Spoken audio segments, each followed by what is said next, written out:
Dahil nga sa malakas ang ulan, ito na naman tayo ay di nagluto nitong nilagang baka kagabi. Opo, ang sarap naman talaga ng hapunan. Parisan pa yan ng patis na may sili at kalamansi. Ay, mapaparami ka talaga.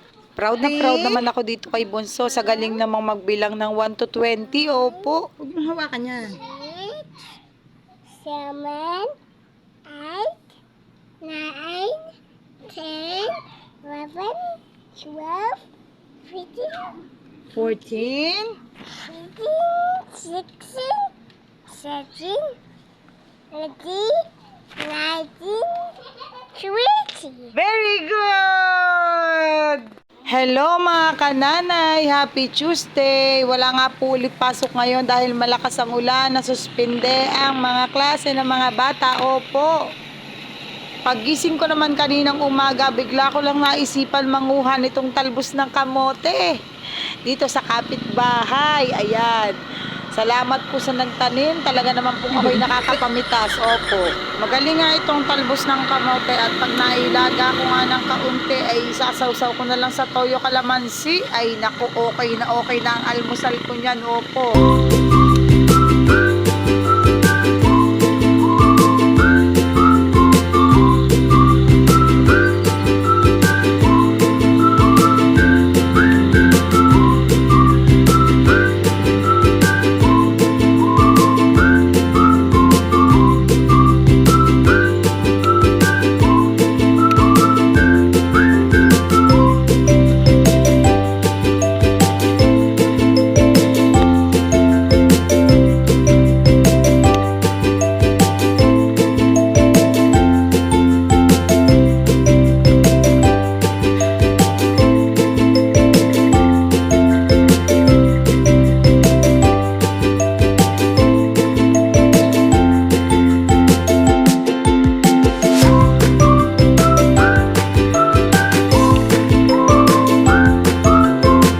Kahit pa nga nag-uulan-ulan diyan, may payong ako, may sombrero, may gunting at daladala ko pa ang cellphone, ay talaga namang sige lang, makapanguha lang ng talbos ng kamote. Opo.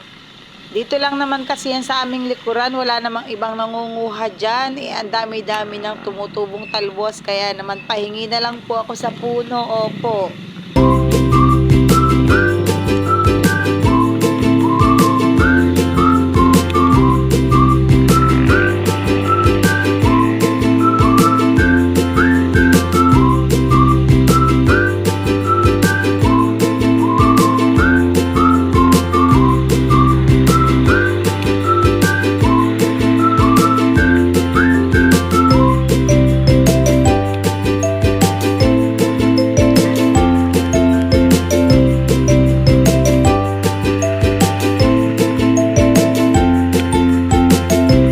Salamat po sa panonood, sa suporta at sa pagbibigay po ng mga pampailaw sa aking bahay. God bless po sa lahat.